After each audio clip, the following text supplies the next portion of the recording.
सबसे महत्वपूर्ण हम आपको एक बात बोलना चाहेंगे, छोटा सा बात, वो क्या है वो समझिए। सबसे पहले देखिए, इस बार आपका सीजल का मेंस है, ठीक है। और जैसा कि अभी आप प्री का पेपर देख रहे हैं, तो प्री का जो पेपर है वो काफ़ी इजी टू मॉडरेट के लेवल में है। मॉडरेट भी कहना शायद थोड़ा गलत होगा। पेपर इतना आसान है कि हर बच्चा लगभग 20 प्लस सवाल बनाकर आ ही रहा है, ठीक है। अब क्या लग रहा है आपको कि क्या ऐसे ही पैटर्न आपका मेंस में रहने वाला है? क्या इसी तरीके से सवाल पूछेगी? अगर मेरे भाई इसी तरीके से वो सवाल पूछेंगे, फिर तो जाएगा कट ऑफ बहुत ज़्यादा हाई, ठीक है। और कट ऑफ हाई जाने का मतलब होता है कि गवर्नमेंट की तरफ से एसएससी के ऊपर प्रेशर होना कि आप ऐसा क्या करवा रहे हैं कि बच्चे जो है वो 200 में 240 नंबर लेकर आ जाते हैं। उस केस में उन्हें जवाब देना बहुत मुश्किल हो जाता है। इसीलिए वैसे केस में वो ये रखते हैं कि पेपर का थोड़ा सा मेंस में स्टैंडर्ड बढ़ा देते हैं और कोशिश करते हैं यहाँ पर कि कट ऑफ को कम से कम रखा जाए ताकि ज़्यादा जवाब ना दे सकें उस पॉइंट पे। दूसरी बात यहाँ पर ये भी होती है कि अगर मानो इस बार वैकेंसी ज़्यादा है तो लोगों ने अप्लाई भी ज़्यादा किया है। पहले आमतौर पर 25 लाख लोग अप्लाई करते थे और पेपर देने मात्र मुझे लग रहा है 10 से 12 लाख लोग पेपर देने जाते थे प्री। आज के समय में मेरे भाई 35 लाख लोगों ने अप्लाई किया है और लगभग सारे सेंटर में जो अटेंडेंस है वो आपके अच्छे खासे अटेंडेंस परसेंटेज भी मेंटेन करके रखे हुए हैं, ठीक है। तो इसीलिए जो है प्री देने के लिए भी संख्या भारी मात्रा में लोग पहुंचे हुए हैं और जितने ज़्यादा लोग पहुंचेंगे यानी कंपटीशन आपके लिए उतना ही ज़्यादा है। अदर सेक्टर के भी लोग जो हैं, जैसे यूपीएससी हो गया और बैंकिंग हो गया, ये भी आपको प्री के लिए दे ही रहे हैं। तो पेपर का पैटर्न इतना आसान है कि आराम से ये भी प्री में बहुत अच्छा स्कोर कर सकते हैं। अब इम्पॉर्टेंट यहाँ पर यह है कि अब तो चलो प्री हमारे लिए कोई बहुत बड़ा इशू नहीं है, प्री एक बहुत बड़ा गेम चेंजर नहीं है। प्री हो चुका जो हो चुका, और अभी जिनका 13 तारीख तक होना है निश्चिंत रहो, बहुत आसान पेपर होने वाला है। इंपॉर्टेंट है कि अब मेंस के बारे में हम बात करें तो कैसे करें। क्या ऐसा रहे यार कि वो 35 लाख जो लोगों ने फॉर्म भरा है उसमें उन 35,000 में हम शामिल हो सकें जो हमारी एक सीट पक्की हो सके। उसके लिए आपको कुछ बातों का ध्यान देना है। तो मैं अपने सब्जेक्ट के बारे में आपको बताऊंगा, उसके पहले मैं आपको बता दूं मेरा नाम आदित्य रंजन है और एसएससी सीजल 2019 के माध्यम से हम एक्साइज इंस्पेक्टर सेलेक्टेड हैं और हमारा जो स्कोर है मैथ्स में वो 227 आया था 200 में, ठीक है। दोबारा से 227 आया था मेंस में 200 में। हम खुद भी इंस्पेक्टर हैं और आज तक कई सारे इंस्पेक्टर बना भी चुके हैं। कई सारे थाने ऐसे हैं दिल्ली में जहां पर कई सारे स्टूडेंट हमारे ऐसा ही हैं जो कि अभी देख भी रहे होंगे, वीडियो समझ भी रहे होंगे, ठीक है, ऑल ओवर। और सीजल में भी काफ़ी सिलेक्शंस है, मैंने शुरू से दिखाया है। ऑल इंडिया रैंक 11 हो गया या और भी ऑल इंडिया रैंक 126 अभी हमारे ऑफलाइन में आए थे, केक वेट कटिंग हुई और भी चीज़ें हुई, ठीक है। तो इसमें मुझे उतना टाइम मिल नहीं पाता कि उतनी पब्लिसिटी और मार्केटिंग करें, क्योंकि जब बच्चों को ही पता है तो फिर किन के लिए पब्लिसिटी और मार्केटिंग करना। अब इंपॉर्टेंट बात आती है यहाँ पर स्ट्रैटेजी में कि अगर मैं आपकी जगह होता तो मेरी रणनीति क्या होती मेरे पेपर के लिए, वो सबसे महत्वपूर्ण है। क्योंकि सब बैच अपना शोर करेंगे, अलग अलग जगह होगा, लेकिन उस बच्चे के बारे में भी सोचिए जिसके पास लिमिटेड रिसोर्स, मतलब जो बैच नहीं ले सकता है या बैच तो ले सकता है लेकिन थोड़ा सा उसको गाइडेंस की भी आवश्यकता है कि वो कैसे जो है अपने मेंस के लिए प्रिपेयर करे। तो मेरा मानना सबसे पहले है कि आप अपने सिलेबस को कंप्लीट करेंगे।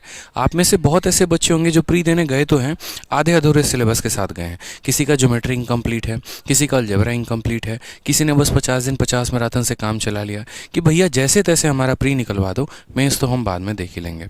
ये सबसे गलत बात थी, ऐसा नहीं होना चाहिए था, ठीक है। ऐसा इसीलिए नहीं होना चाहिए था क्योंकि मेरे भाई अब मेंस में अगर आपको फोकस करना है तो आप इस तरीके से तो बिल्कुल भी नहीं जा सकते। जैसे कि अगर हम आपको बताएं तो मेंस में आपके मैथ्स के 30 सवाल आने वाले हैं, रीजनिंग के आपके 30 सवाल आने वाले हैं और दोनों के जो नंबर है वो 3-3 नंबर के हैं, यानी 180 नंबर का तो यहीं आपका पेपर हो गया। इस 180 नंबर की महत्व बाकी सब्जेक्ट से ज़्यादा क्यों हो जाती है? इंग्लिश के भी 25 सवाल है, जीएस के इंग्लिश के 45 सवाल है, जीएस के 25 सवाल है, लेकिन मेरा मानना है कि मैथ और रीजनिंग इतना ज़्यादा इंपॉर्टेंट क्यों है? इसीलिए है क्योंकि इसमें बच्चा फुल स्कोर कर सकता है, पूरे के पूरे नंबर लेकर आ सकता है। जब आप इंग्लिश के एरर लगाते हैं तो कई बार दिल आपका कहता है बी भी सही है और सी भी सही है, वहाँ पर गलती होने की संभावना होती है, लेकिन मैथ्स में कहीं 1% की भी गलती होने की संभावना नहीं है। रीजनिंग में अगर एक बार सीरीज पकड़ में आ गई तो आप 100% कॉन्फिडेंट हो जाते हैं कि यही मेरा आंसर है। तो इसीलिए बच्चा उस पॉइंट पर देखो, जैसे हो गया ना कि मेरे पास सपोज करो कि 2 निशान है और एक में कन्फर्म है कि अगर मैं इस पर निशाना लगाऊंगा तो मुझे कुछ ना कुछ ज़रूर मिलेगा, लेकिन दूसरा पॉइंट यहाँ पर यह कि अगर मैं इस रास्ते में चल रहा हूँ तो क्या पता कामयाबी मिले भी या ना मिले। तो उस बिजनेस में, उस काम में इंसान सबसे पहले हाथ लगाता है जहाँ सफलता श्योर होती है। ठीक है। तो यहाँ पर आप फुल स्कोर करके बहुत अच्छा एक लीड ले सकते हैं बाकी लोगों के आगे, इसीलिए मैथ और रीजनिंग का महत्व बाकी सबसे ज़्यादा बन जाता है यहाँ पे। और कोशिश भी यही होगी इस बार आप लोगों की। देखो जैसे अभी जो बच्चे हैं, जैसे मेरे गाइडेंस में काफ़ी बच्चे पढ़ाई करते हैं व्हाट्सअप के माध्यम से, टेलीग्राम के माध्यम से, तो अभी तो आप मेंस की तैयारी शुरू कर रहे होंगे, और वो तो अभी से ही मेंस के मॉक लगाने शुरू कर दिया है उन्होंने, जिसमें उनके अभी जो एवरेज क्वेश्चन वो कर पा रहे हैं वो 50 या 51 या 52 ही रह पा रहे हैं। अभी वो भी 60 के 60 क्वेश्चन उस 60 मिनट के अंदर नहीं कर पा रहे हैं। तो मैं देखता हूँ उनके स्कोर देख रहा हूँ, मैं एनालिसिस करवा रहा हूँ और भी चीज़ों को लेकर। तो एक जो कमी मैंने देखी वो ये देखी कि सिलेबस कंप्लीट नहीं है। ठीक है, जैसे मानो कि कल एक लड़का है हमारा स्टूडेंट ही है, साथ में हमारे पास ही रहते हैं और तैयारी भी करते हैं, हमने देखा हर बार वो मॉक में गलती कर रहा है। क्या? ज्योमेट्री के क्वेश्चन नहीं आ रहा उसको ज्योमेट्री, और बार बार क्या कोशिश करता है, जो क्वेश्चन गलत होता है उसको नोट कर लेता है। ऐसे अगर कभी पढ़ोगे ना तो जीवन में कभी नहीं कर पाओगे मेरे भाई। क्या पता आज आप सर्कल का एक थ्योरम पढ़ रहे हैं और कल के दिन दूसरे वाले थ्योरम पर क्वेश्चन आ जाए। क्या पता आज सिमिलैरिटी पढ़ के जा रहे हैं, कल कॉन्ग्रुएंसी पे क्वेश्चन आ जाए। इन सेंटर पढ़ा था, एक सेंटर का क्वेश्चन आ जाए। तो बहुत मायने रखती है ये चीज़ कि आपका सिलेबस आपको ईमानदारी से अपने आप से पूरी तरीके से कंप्लीट करना होगा। अगर हम आपसे पूछें कि आपका सिलेबस कंप्लीट है, आप बोलेंगे हाँ सर बहुत अच्छे तरीके से कंप्लीट है, लेकिन फिर बात वहीं आ जाती है कि प्रीवियस ईयर का जब क्वेश्चन आता है तो आप लगा नहीं पाते हैं। ये सबसे बड़ी दिक्कत होती है। तो अपने आप से ईमानदार होकर अपने आप से पूछिए कि क्या वाकई में आपका सिलेबस कंप्लीट है। नहीं है तो करने में लग जाइए। ठीक है।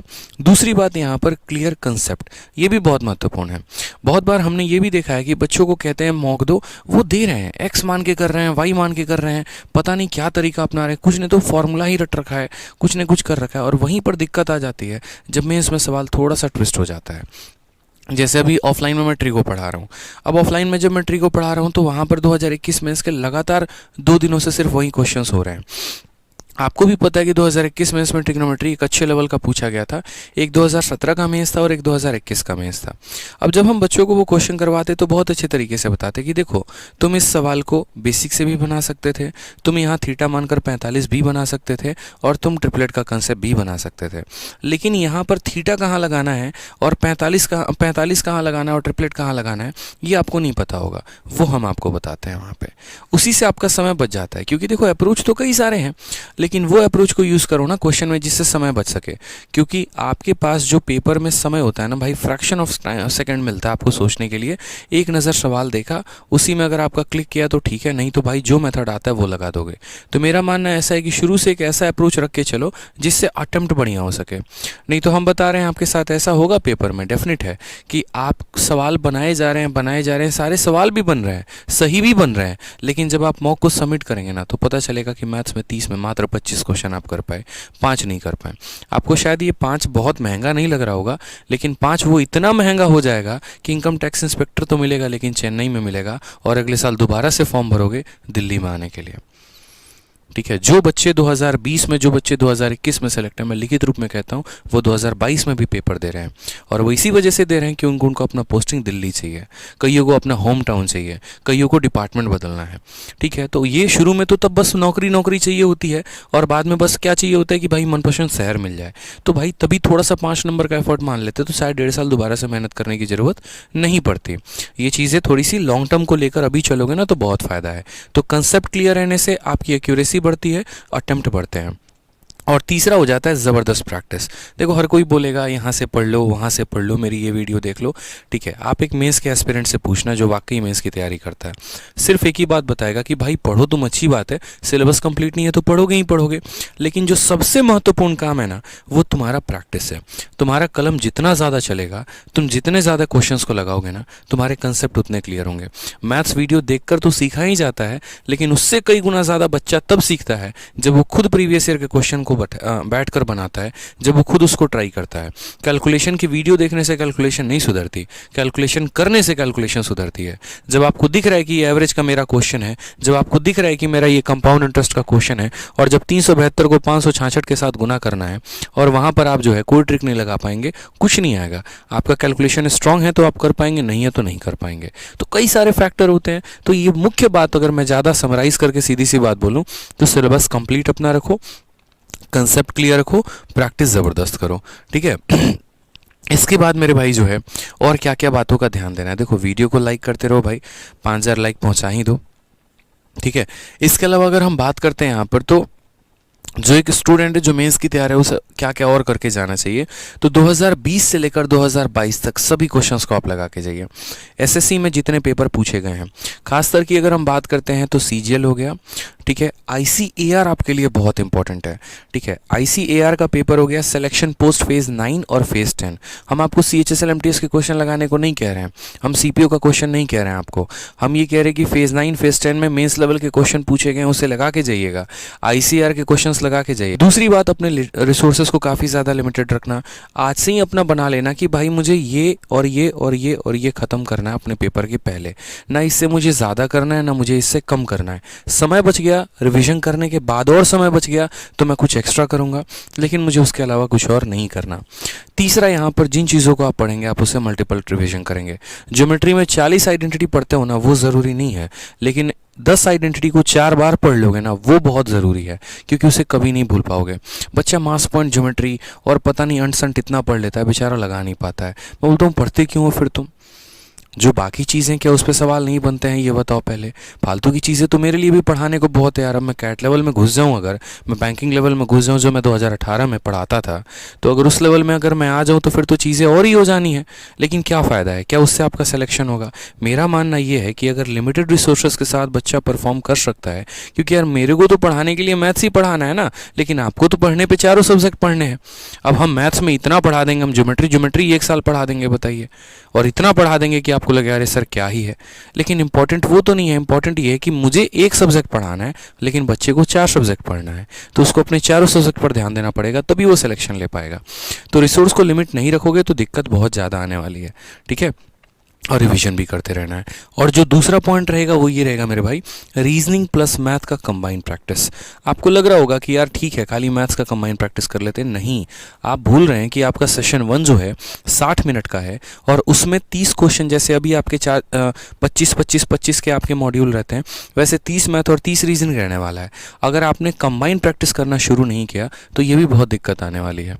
तो कंबाइंड प्रैक्टिस करना शुरू करें, अपने आप को ऐसे रखें कि 1.5 घंटा मुझे मैथ्स पढ़ना है और 1.5 घंटा मुझे रीजनिंग पढ़ना और लगातार पढ़ना है, ठीक है। तो मैं शुरू से एक बात बोलता था, देखना कभी मेरी कोई भी वीडियो, आपने इतनी स्ट्रेटजी की मेरी वीडियो देखी होगी, मैं हर वक्त ये बात कहता था कि मेरा पेपर को अटेम्प्ट करने का जो ऑर्डर होता था वो हमेशा ऐसा होता था कि पहले हम इंग्लिश करते थे, फिर जीएस करते थे, फिर रीजनिंग और फिर मैथ। क्योंकि माइंड भी ऐसा है ना कि यार पढ़ने वाली चीज़ों को एक साथ करता है, कैलकुलेशन वाली चीज़ों को एक साथ तो जल्दी कर पाता है। जैसे इंग्लिश में और जीएस में कभी कलम नहीं उठाना होता, पढ़िए आंसर दीजिए, लेकिन रीजनिंग में आपको सीरीज में पेन उठाना होता है, मैथ्स में सॉल्व करते वक्त पेन उठाना होता है। तो कैलकुलेटिव चीज़ों को एक साथ रखोगे तो दिमाग अच्छा परफॉर्म करता है। तो ऐसी हमेशा स्ट्रेटजी बना के रखो जिससे फ़ायदा मिले, ठीक है। वीडियो अगर दोस्त पसंद आ रहा है ना आप सभी को, तो लाइक बटन आपके बगल में है, लाइक करके बता दीजिए कि आपको वीडियो क्या पसंद आ रहा है या नहीं आ रहा। अगर आप कुछ भी सीख रहे हैं इस वीडियो से, थोड़ा सा भी सीख रहे हैं, तो शेयर कर दीजिएगा वीडियो को और लाइक जरूर कर दीजिएगा अगर आपको थोड़ी भी जानकारी मिल रही है तो, ठीक है।